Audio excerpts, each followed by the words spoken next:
Pemirsa, kita akan masuki kabar nang panambayan. Pelaksanaan pencoblosan dalam pemilihan kepala daerah, calon gubernur wan calon wakil gubernur Provinsi Kalimantan Selatan, serta calon wali kota wan wakil wali kota Banjarmasin di TPS 01 Jalan Tembus Mantuil RT 1 Kelurahan Basiri Selatan, Banjarmasin Selatan berjalan dengan lancar. Warga pun turun ke TPS untuk memberikan hak suaranya, beisukan Rabu 9 Desember 2020.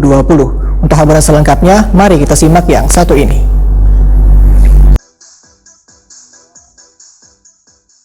Pelaksanaan pencoblosan dalam pemilihan kepala daerah, calon gubernur wan calon wakil gubernur Provinsi Kalimantan Selatan, serta calon wali kota wan wakil wali kota Banjarmasin di TPS 01 Jalan Tembus Mantuil RT 01 Kelurahan Basiri Selatan, Banjarmasin Selatan berjalan lancar. Warga pun turun ke TPS untuk memberikan hak suaranya, beisukan Rabu 9 Desember 2020. Ketua RT 01 Jalan Tembus Mantuil, Saharuni, Wahetakoni Prima TV memadahkan, walaupun di tengah guyuran hujan deras, namun kadang menyurutkan niatan warga untuk datang ke TPS memberikan hak suaranya. Menurut Saharuni, pelaksanaan Pilkada serentak tahun 2020 ini sedikit berbeda dengan pelaksanaan sebelumnya, lantaran pelaksanaannya di tengah wabah virus corona, sehingga penerapan protokol kesehatan harus dilakukan, agar kada terjadi klaster baru penyebaran virus corona. Maka di TPS, ujar Saharuni, disediakan wadah gesan membasuh tangan, alat pengecek suhu tubuh, menjaga jarak wan wajib menggunakan masker.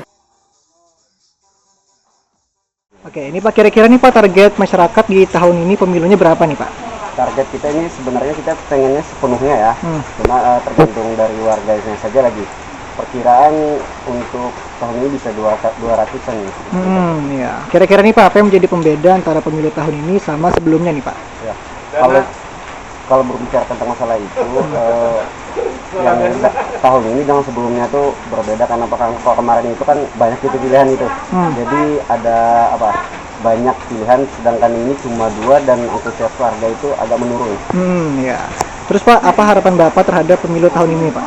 Harapan kita sebenarnya untuk pembelajaran bagi masyarakat agar kedepannya untuk memilih pemimpin itu memang mencari yang berkualitas. Iya. Dan terakhir nih Pak lah, apa harapan Bapak terhadap pemimpin tahun ini yang akan terpilih? Harapan kita yang pastinya supaya Banua kita ini lebih bagus lagi, khususnya Kota Banjarmasin. Jadi yang benar-benar terpilih semoga bertanggung jawab amanah.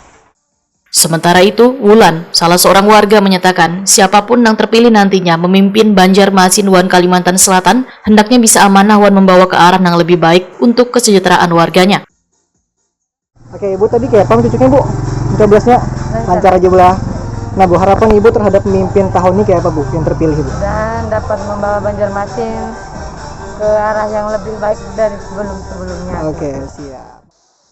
Samsir Alam, warga lainnya pun berharap pemimpin yang terpilih bisa kembali menghidupkan dunia ekonomi yang lebih baik wan mensejahterakan warga. Apa tadi Pak mencoblos Pak? Lancar Pak? Lancar, bagus. Lancar malah. Ya. Nah harapan Bapak terhadap pemimpin tahun ini apa nih Pak? Lebih baik daripada yang tahun-tahun kemarin gitu.